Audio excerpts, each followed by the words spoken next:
Olá, pessoal!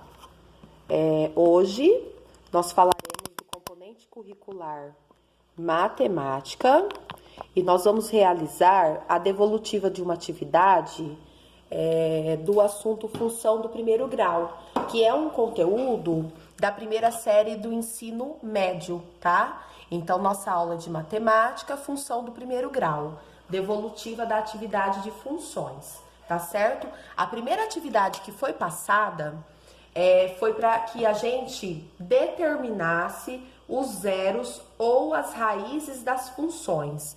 Então, o que é determinar o zero ou a raiz da função? Quando eu quero determinar o zero da minha função, eu quero saber qual será o valor de y, certo? Desculpa. Qual será o valor de x quando o meu y for zero? Então, eu quero saber qual será meu valor de x quando toda a função for igual a zero. Então, aqui, ó, vamos fazer aqui, depois eu vou mostrar para vocês no gráfico. Eu tenho a função do item A, que é 6x mais 12. Nesse caso aqui, eu não coloquei, mas ela foi chamada de y, certo? Então, y é igual a 6x mais 12. Eu poderia também chamar a minha função de f de x, porque ela está em função de x, tá certo? Então, eu quero saber qual será o valor do meu xzinho quando o y for zero. Então, o que eu vou fazer com a minha função? Eu vou igualar ela a zero. Por isso que o exercício chama zero da função. Então, a gente usa esse termo, zero da função ou raiz da função. Então, 6x mais 12 igual a zero. O 12, eu vou mudar de lado, vou mudar de sinal, eu viro uma equaçãozinha de primeiro grau. O 6 está multiplicando, vai passar dividindo. E aqui, menos e mais, a resposta será menos 12 dividido por 6, 2. Então, x igual a menos 2. O que isso significa? Significa que se eu for desenhar essa funçãozinha aqui, no meu plano cartesiano, que é a representação geométrica, a parte horizontal é o x, a parte vertical é o y. Se eu for desenhar essa reta, o meu 6, que é o meu coeficiente angular, ele é positivo, então essa função ela é crescente. E aí, para eu saber qual é o lugar que ela passa no eixo x, eu faço exatamente essa conta de achar o zero da função. Então, como o meu x deu menos 2, significa que se eu fosse desenhar essa funçãozinha, a minha reta passaria nesse ponto menos 2. Ou seja, quando o y é zero, o x é menos 2. Então, esse ponto representa aonde a minha reta corta o eixo x. Então, é nesse ponto aqui, ó, menos 2 no x e 0 no y. Então, é isso que significa achar o zero da função. É achar o lugar que a minha reta vai passar no eixo x. Tá certo? Então, vamos lá. Esse exemplo foi o A. Agora, nós vamos para o exemplo B. O exemplo B, vamos procurar aqui, é y igual a 2x, certo? Então, esse é uma outra situação que pode acontecer também. Como eu quero o zero da função, eu quero saber qual será o valor de x quando o y for zero, ou seja, quando a minha função for zero. Não tem nada para mudar de lado, porque eu não tenho um número junto, somando. Então, eu só vou mudar o 2, que ele vai passar dividindo. E aí, 0 dividido por 2, x igual a zero. Ou seja, quando o meu y for zero, meu x também vai ser zero. Precisa fazer o gráfico? Não. Eu só fiz o gráfico para explicar para vocês, tá bom? Então, nesse caso aqui, ó, se eu fosse fazer o gráfico da minha funçãozinha, dessa função, Como o meu x é positivo, a reta é crescente e a reta passaria pelo ponto 0 no x, 0 no y, certo? Agora, nós vamos para a C. A C, ela tem como valor o menos 7x, eu sempre esqueço do y igual, poderia ser f de x, tá? Menos 7x, menos 28. Ou seja, eu quero saber qual será o valor de x quando o y for zero. Então, menos 7x, menos 28, igual a zero. Eu vou mudar o 28 de lado, vou mudar ele de sinal, então ele vai mudar mais. O 7 está multiplicando x, ele vai passar dividindo. E o 7 é negativo. Junta o mais do 28 com o menos do 7, regrinha de sinal. Mais e menos, menos. Então, qual será o valor de x aqui? Será negativo. 28 dividido por 7, 4. Ou seja, essa funçãozinha cortaria o eixo x no ponto menos 4. E aí, terminou o exercício 2. Agora, nós iremos para o exercício 1. Agora, nós iremos para o exercício 2. O exercício 2. Dê os coeficientes angulares e lineares e classifique as funções em crescente ou decrescente. Então, a minha função do primeiro grau, ela tem esse formatinho. Uma letra acompanhando x mais o bzinho, certo?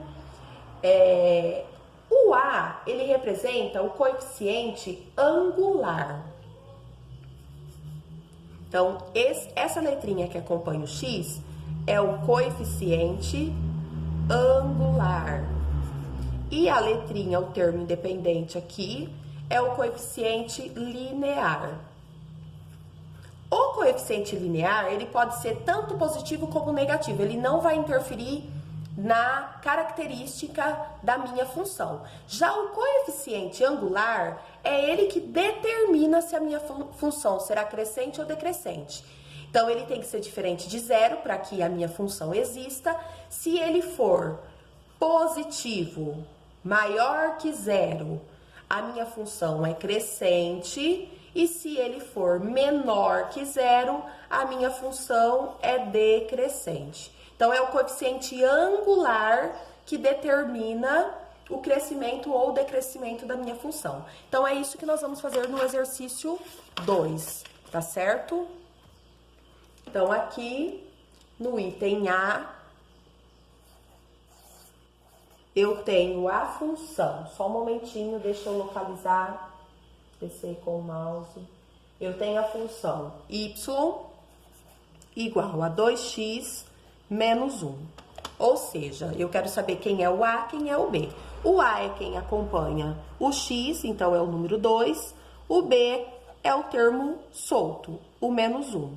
O B pode ser 0, viu, gente? Mas o A não. Eu tenho que ter um termo para acompanhar o x para que a minha função exista. Porque se o A for 0, 0 vezes x, 0. E aí deixa de ser uma equação, uma função, desculpa, do primeiro grau. E aí, como o meu A é maior que 0, minha função é crescente, certo? É isso que é para fazer no exercício 2. Vamos para B. B é igual a y igual a menos 2x mais 1. Aqui trocou o sinal, certo? Essa era positivo, aqui o 2 ficou negativo, aqui era menos, aqui ficou mais. Foi trocado o sinal. Então, o A é quem acompanha o x, então o A é o menos 2, e o B é o termo independente 1.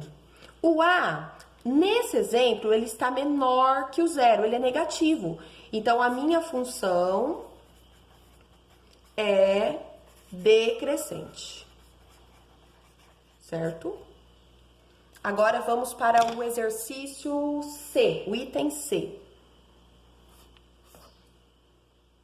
Aqui Aqui, ó, ela foi representada com um f de x, está errada? Não, é outra forma de representar a função, tá bom? Está certinho. E aí eu quero saber quem é meu a. O meu a será o número que acompanha o x, o menos 5, b igual a menos 3. O a é menor que zero, função decrescente. Certo? E agora nós iremos para o item D.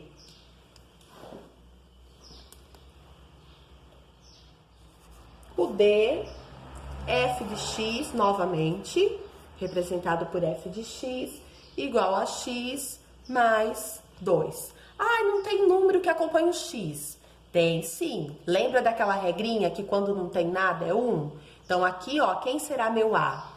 O 1 e o meu b, o 2. O a é maior que zero, função crescente. E assim encerramos o exercício 2, tá certo? Agora, nós iremos para algumas atividades da apostila, tá certo? Então, a primeira atividade da apostila é a atividade 1 da página 9, que começa na 9 e termina... Ó, gente, tarefinha da minha filha, viu? Vou pular aqui. Ela pega meu caderno para escrever. Então, agora nós iremos para a apostila.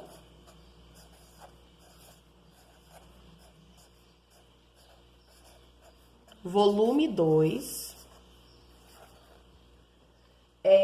Página 9 e 10. O exercício 1 da página 9. Ela começa lá na página 9 e termina na página 10. Então, o que diz o exercício? O preço da passagem do transporte urbano comum em uma cidade do estado de São Paulo é R$4. Com base nesse dado, complete a tabela a seguir. E na apostila de vocês tem uma tabelinha com o número de passagens e o valor pago. Certo? E aí aparece o número 1, 2, 5 e 8.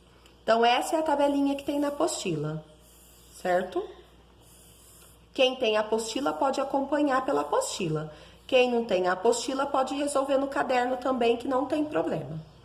E aí, eu sei que uma passagem custa R$4, ou seja, o preço unitário da passagem é R$4. Como que nós vamos completar essa apostila? Nós vamos somando os valores da passagem. Então, se uma é 4, duas será 8. 5 passagens é 5 vezes 4, R$20. E 8 passagens vezes R$4, que dará 8 vezes 4, 32. Então, 5 passagens é 5 vezes 4, R$20. 8 passagens, 8 vezes 4, 32. Completei a minha tabela. E agora tem algumas perguntas. No item A. Quanto uma pessoa pagaria se comprasse 7 passagens? O que eu faria? O preço da passagem vezes 7. 4 vezes 7, 28. Então, quanto que a pessoa pagaria? Pagaria R$28, certo? B. Quantas passagens podem ser compradas com o valor de R$60? Aqui eu não quero saber quanto eu pagaria, eu quero saber quantas eu posso comprar. Então, se eu tenho R$60 e eu sei que o preço da minha passagem é 4, eu vou dividir 60 por 4. Então, 6 por 4 dá 1, sobra 2, abaixo 0, 20 por 4, 5. Ou seja, qual é a pergunta? Quantas passagens podem ser compradas? Então, podem ser compradas 15 passagens, tá bom? Então, resposta, 15 passagens. A C. Determine o valor de K e escreva a expressão algébrica que representa essa situação. Considere N o número de passagens e V o valor pago, certo? Então, se eu for escrever uma expressão algébrica representando o número de passagens e o valor pago, como será essa informação? Então, o valor a ser pago é 4 vezes o número de passagens, certo? E aí, na D, eles pedem pra gente fazer o plano cartesiano. Que plano cartesiano que a gente pode fazer? Nós já temos uma tabela, então a gente pode distribuir os valores dessa tabela. Então, a gente terá o valor, certo, das passagens, que a gente pode chamar, colocar no eixo X, e o valor a ser pago, que é o que varia, né? A quantidade de passagem que eu for comprando vai variando o preço, será no eixo Y. Então, aqui, ó, a gente vai fazer a D. Então, a gente vai colocar aqui o X. Desculpa, gente, se ficar tortinho, tá? E aqui será o Y. O X, eu vou colocar o número de passagens, certo? N. E aqui no Y, eu vou colocar o valor a ser pago V. Tá certo? Só para vocês entenderem que não é uma regra, não tem que toda vez ser X e Y. Vai depender da variável que eu tenho, tá certo? Então, os números de passagens dado foi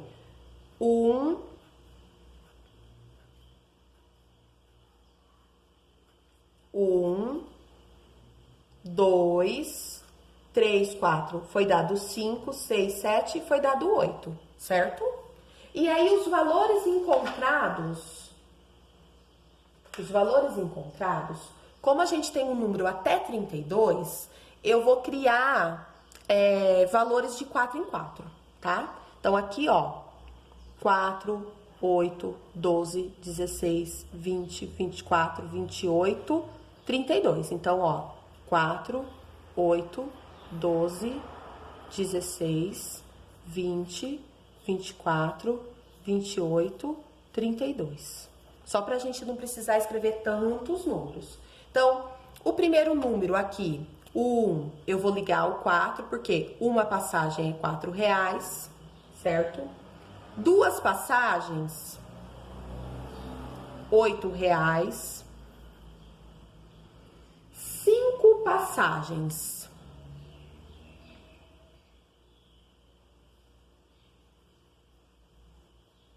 R$20. E 8 passagens, R$32. E assim, nós montamos o gráfico da minha função. Achei a régua, gente, certo? E a gente pode ligar os pontos para vocês verem o crescimento. Então, essa funçãozinha, ela é uma função direta. Por quê? Na medida que a quantidade de passagem aumenta, o valor também aumenta. Então, é uma função crescente e de proporcionalidade direta. Agora, nós iremos para o próximo exercício.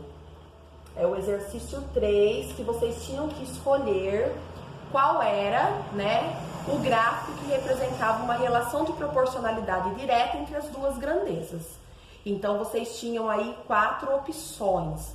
Na 3, a alternativa certa é a D, certo? Porque ela tem uma função direta, então existe uma relação de proporcionalidade direta entre duas grandezas x e y, se x é diretamente proporcional a y. Então, também y será diretamente proporcional a x. O gráfico que representa uma relação de proporcionalidade direta é... Então, no item A, eu tenho uma reta que aumenta, mas essa reta, ela parte de um ponto aqui no meu plano, num ponto que tinha uma parte constante, certo? Então, ela parte de um ponto X, considerando que eu tive uma parte aqui que não foi marcada. Então, o meu item A, ele não tem uma grandeza direta, certo? Então, eu tive uma parte aqui do meu Y que não cresceu, ela ficou zerada. E aí, só depois de um tanto de X que aumentou, que o meu Y começou a aumentar, tá? Então, não é uma proporcionalidade direta. Para ser direta, X teria que aumentar e Y também. E aqui não. Aqui, o meu X permaneceu zerado até chegar nesse ponto, tá certo? Na B, eu tenho uma função que cresce e depois cai. Se ela cresceu e depois caiu, ela não tem proporcionalidade direta também. Para ser direta, ambas teriam que crescer ou ambas teriam que cair. Aqui, ó, até chegar aqui, as duas cresceram. Mas aqui, na medida que X aumentou, Y caiu. Então, não é. A C é a mesma coisa da B, certo? Então,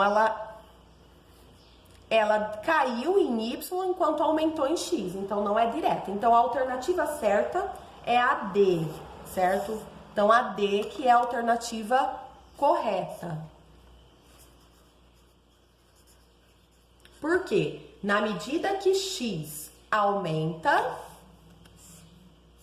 certo? Na medida que X vai aumentando, Y também vai aumentando. Então, se eu fosse unir os pontos, eu perceberia que os dois valores estão crescendo, certo? Então, por isso que ela tem uma grandeza diretamente proporcionais.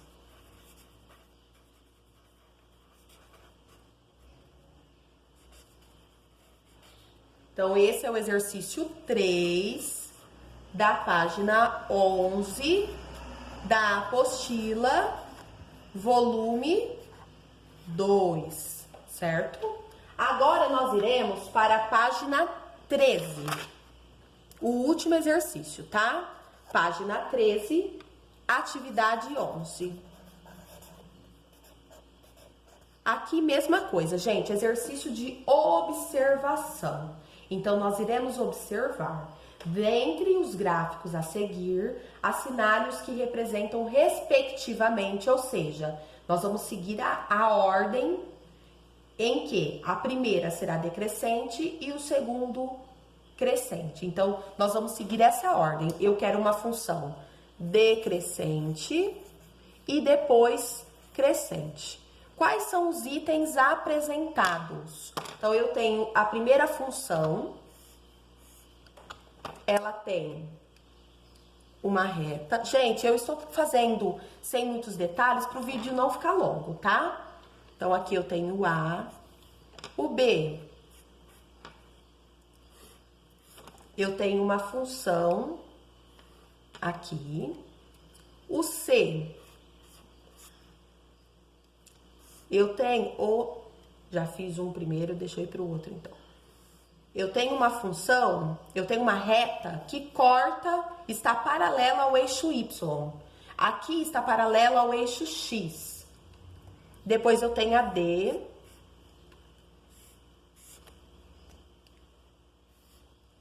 E por último a E, que forma um desenho.